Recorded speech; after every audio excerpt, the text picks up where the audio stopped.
시편 38편 1절에서 22절까지 말씀 우리 함께 고백드리겠습니다.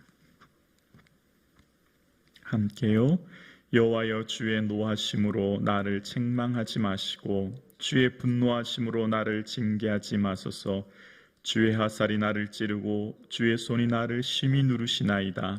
주의 진노로 말미암아 내 살에 성한 곳이 없사오며 나의 죄로 말미암아 내 뼈에 평안함이 없나이다. 내 죄악이 내 머리에 넘쳐서 무거운 짐 같으니 내가 감당할 수 없나이다. 내 상처가 썩어 악취가 나오나니 내가 우매한 까닭이로소이다. 내가 아프고 심히 구부러졌으며 종일토록 슬픔 중에 다니나이다. 내 허리에 열기가 가득하고 내 살에 성한 곳이 없나이다. 내가 피곤하고 심히 상하였음에 마음이 불안하여 신음하나이다.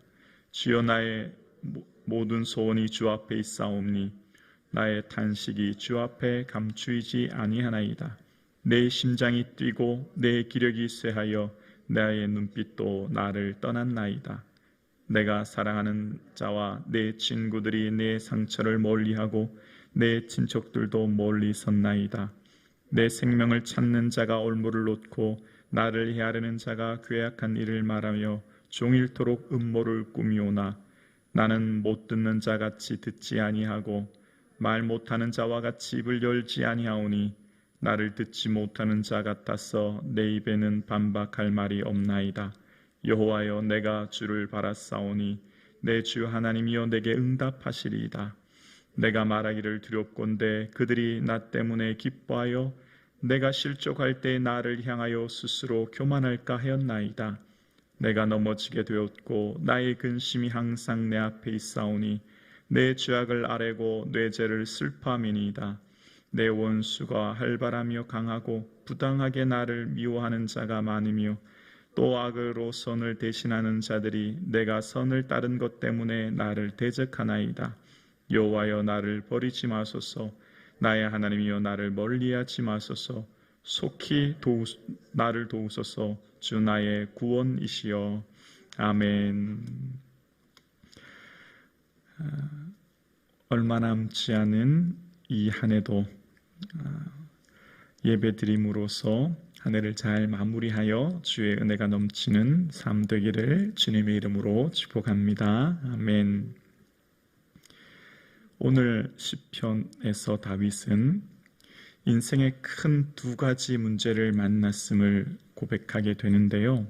먼저 첫 번째는 내 몸에 있는 질병의 문제입니다. 내 몸에 있는 질병이 얼마나 컸으면 내 살에 성한 곳이 없다라고 8절에 이야기하는 것을 보게 되어져요. 내 몸이 너무나 큰 질병의 문제로 인하여 고통스러워하는 상황입니다. 두 번째 문제는 내 생명을 해하려고 찾는 자들이 내게 올무를 놓고 음모를 꾸미는 상황, 12절에 나오지요. 바로 나를 해하려고 하는 사람의 그 쫓긴 상황 가운데 고통스러워하는 상황이라고 하는 두 가지 문제를 만났습니다. 여러분, 질병의 문제 하나만 만나도 인생은 너무너무 괴롭습니다. 그런데 다윗이 언제 또 얼마만큼 무슨 질병을 겪었는지는 모르겠어요. 다윗의 삶에 대한 역대기나 사무엘 상하에서는 얘기를 하지 않기 때문이에요. 그런데 시편을 읽어보면 다윗이 큰 질병의 문제로 어려움을 겪었다라고 하는 것을 알 수 있고, 그리고 두 번째 문제는 자신의 생명을 찾는 자로부터 너무나 고통스러운 상황. 그런데 아주 중요한 다윗의 관점이 하나 나옵니다. 내가 만난 이 질병 우연히 어쩌다가 생긴 것 아니고 나를 해하려고 내 생명을 쫓는 자들, 그들이 나를 미워하기 때문이 아니라는 거예요. 이 모든 것은 다 주님의 손으로부터 나온 것입니다 라고 하는 것이 다윗의 고백이요, 다윗의 신앙의 관점이에요. 먼저 1절과 2절을 보면 여호와여, 주의 노하심으로 나를 책망하지 마시고 주의 분노하심으로 나를 징계하지 마소서. 주의 화살이 나를 찌르고 주의 손이 나를 심히 누르시나이다 라고 고백합니다. 그러니까 지금 내게 일어나는 모든 일들은 어쩌다가 우연히 혹은 그 환경, 그 사람 때문이 아니라 다 하나님이 통치하고 다스림 안에 있고 그 하나님의 손 안에서 일어나는 일입니다 라고 하는 고백을 다윗이 하고 있는 거예요. 그래서 다윗의 삶 가운데 내가 일어난 이 큰 고난의 문제, 내가 정말 감당하기 어려운 이 문제를 어떤 계기로 삼냐면 지금 일어나고 있는 이 문제를 인하여서 이 문제의 원인을 환경이나 타인에게 돌려서 원망과 불평의 계기로 삼는 게 아니고요. 지금 일어난 이 문제를 나의 죄의 문제로 고백하고 그것을 향하여 하나님께 회개의 기회로 참는 거예요. 3절에 보면 주의 진노로 말미암아 내 살에 성한 것이 없사오니 나의 죄로 말미암아 내 뼈에 평안함이 없나이다 라고 고백하고 있습니다. 지금 내가 일어나는 이 모든 일들은 주님의 진노하심인데 그 진노하심은 나의 죄악 때문입니다 라고 고백함으로 지금 일어나고 있는 모든 문제를 하나님 앞에 철저히 내 삶을 되돌아보고 내 삶을 회상하여 하나님 기뻐하지 않은 일들이 무엇인가를 생각함으로 내 삶을 하나님 앞에 되돌아보는 회개의 기로 삼는 다윗의 모습을 발견할 수 있습니다. 그러니까 지금 일어나는 내 삶의 큰 문제, 이 고통이 얼마나 컸겠습니까? 지금 일어나는 이 삶의 고통이 얼마나 컸냐면 5절에서 8절 이렇게 얘기합니다. 내 5절이요 내 상처가 썩어 악취가 나오니 내가 우매한 까닭이로소이다. 내가 아프고 심히 구부러졌으며 종일토록 슬픔 중에 다니나이다. 내 허리에 열기가 가득하고 내 살에 성한 곳이 없나이다. 8절이요 내가 피곤하고 심히 상하며 마음이 불안하여 신음하나이다.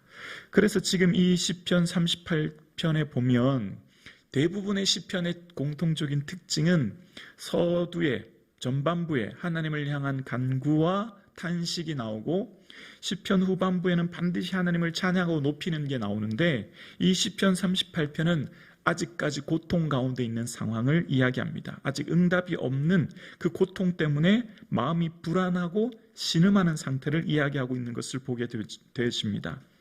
그래서 지금 이 고통 가운데 주의 손으로부터 이것이 나왔음을 고백하여서 주의 손으로부터 이것이 모든 문제가 내게 닥쳤으면 이 해결점이 어디로 가야 해결을 받을 수 있을까요?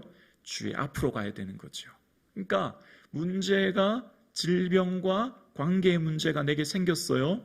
근데 이 문제가 다 주의 손으로부터 시작되었으니 이 문제를 해결하기 위해 사람에게 이 문제를 해결하기 위해 환경과 주변에게 찾아가는 게 아니에요. 바로 주의 앞으로 가는 거예요. 9절을 볼까요? 9절 함께 고백합니다. 시작.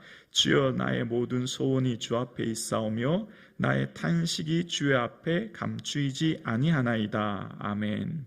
주로부터 왔으니 주 앞에 나가는 거예요. 그러니까 인생의 문제는 다 주님 앞에서 해결함을 받는다라고 하는 게 다윗의 고백이에요. 그러니까 다윗의 인생에 살면서 나타나는 질병의 문제 또한 관계의 문제로부터 고통하며 신음하는 다윗은 그것을 해결하기 위해 사람과의 관계를 풀려고 애쓰는 모습이 아니고요. 다 주 앞으로 나간다는 겁니다. 오늘 함께 예배드리시는 사랑하는 성도님, 우리 앞에 일어나는 문제가 무엇입니까? 그것이 질병의 문제입니까? 아니면 그것이 관계의 문제입니까? 그것이 어떤 상황의 문제입니까? 주 앞으로 나갈 수 있기를 주님의 이름으로 축원합니다. 주님 앞에 나아가 고백하고 주님 앞에 나의 탄식을 고백하며 아랠 때 하나님이 응답해 주시는 거예요. 그래서 다윗의 삶의 신앙의 특징 한 가지가 있어요.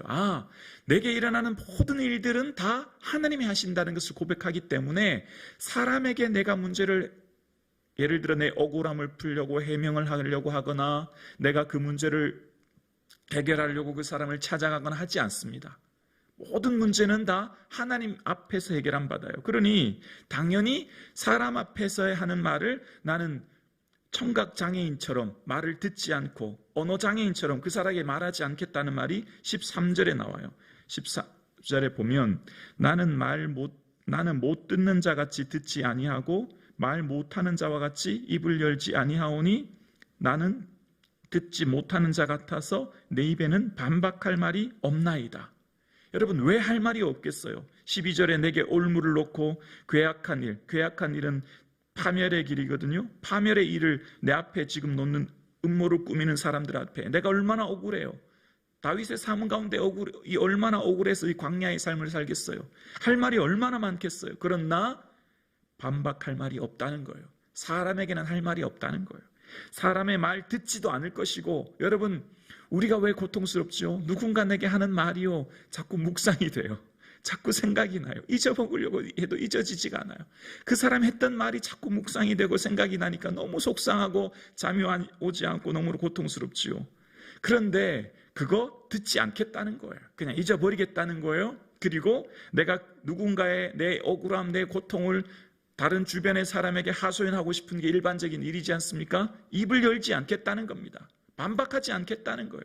왜? 주 앞에 가서 하기 때문에, 주 앞에서 아뢰기 때문에, 주님 아시면 되기 때문에. 그래서 15절 볼까요? 여호와여 내가 주를 바라사오니 내 주 하나님이 내게 응답하시리다. 주님 앞에 나가는 거예요. 주를 바라는 거예요. 하나님 응답하시면 해결될 줄을 믿기 때문이에요. 왜 내 인생이 힘들까요? 인생의 문제가 어려움이 생기면 하소연하고 억울함을 풀려고 하니 그 문제가 또 꼬리를 물어 우리를 힘들게 하는 거죠. 그러나 억울하고 힘들고 지치고 어려워도 그냥 하나님 앞에 엎드리고 주 앞에 나가서 고백하고 주님 아시면 족한다 고백하며 내 삶을 아랠 때 오히려 이것을 하나님 앞에 내 삶을 돌아보는 시간이 되게 하시고, 특별히 하나님 앞에 내 삶에 죄악이 있으면 고백하게 하니 오히려 하나님과의 관계가 가까워지는 거죠. 그래서 18절에 보면 내 죄악을 아뢰고 내 죄를 슬픔이니다 고백합니다. 여러분, 무엇이 행복이요 무엇이 자랑이요 무엇이 기쁨입니까? 악인의 특징, 지난 시간 시편 36편 악인의 특징은 스스로 자랑하기를 내 죄악이 드러나지 아니하이다 한다. 악인의 특징은요, 죄악을 지으며 죄 가운데 살면서도 내 죄가 드러나지 않는다. 사람들이 모른다는 것을 오히려 자랑한다는 거예요. 그러나 의인의 특징은 내 죄를 아뢰고 내 죄를 슬퍼하는 게 의인의 특징이고, 내 죄로 인하여서 하나님 앞에 울고 고통스러워하며 기도하는 것이 은혜 중에 은혜라는 것을 다윗은 고백하고 있는 거예요. 그래서 이 특별히 시편 38편에는 그 육체의 질병 때문에 몸에 성한 것이 없고요. 그래서 불안해요. 그리고 나를 생명을 찾는 자 때문에 올무를 놓아요. 그래서 언제 이것이 끝날지 몰라서 17절에 보면 근심이 항상 내 앞에 있대요. 내가 넘어지게 되었다는 겁니다. 내 삶에 지금 아직까지 불안하고 근심하여 이 고통이 계속 연속되고 있는 거예요. 해결함을 받지 못했어요. 오늘 예배 드리시는 사랑하는 성도님, 우리가 기도하면 바로 응답해 주시면 얼마나 좋아요. 근데 응답이 없고 아직까지 불안하고 아직까지 근심될 때가 있어요. 그때 어떻게 해야 될까요? 그럼에도 불구하고 하나님 바라보는 거예요. 끝까지 주의 은혜 안에 나아가는 거예요. 21절과 22절에 보면 여호와의 나를 버리지 마소서, 나의 하나님이여 나를 멀리하지 마옵소서, 속히 나를 도우소서, 주 나의 구원이시여. 아직까지 불안하고 근심되고 육체의 질병이 상처에서 치유 안 받지 못하고 내 삶에 올무를 놓는 수많은 사람의 쫓김 가운데 있어서 마치 내가 버림받은 것 같은, 하나님이 마치 나를 멀리하는 것 같은 그 상황이지만, 오늘 시편 38절의 마지막 고백은 속히 나를 도와주세요, 주 나의 구원이시여 라고 끝맺습니다. 그러니까 아직까지 이 시편 38편에는 내 삶의 육체의 질병에서 치유함을 받았거나 나를 쫓는 자의 삶에서 구원함을 받았거나 내 삶의 문제에서 해결함 받은 것은 없어요. 아직까지 진행형이에요. 아직까지 고난의 문제 한가운데 있어요. 그러나 오늘 다윗은 주 나의 구원이시여 라고 고백함으로 끝까지 주 앞에 머물러 있는 거예요. 오늘 함께 예배드리시는 사랑하는, 특별히 이 새벽 나와 기도드리시는 우리 중보기도 사역자 여러분, 문제가 아직 있고 아직까지 어려움이 있지만 끝까지 주님 앞에 머물러 주의 은혜를 구하는 저와 여러분 되기를 주의 이름으로 축원합니다. 기도드리겠습니다.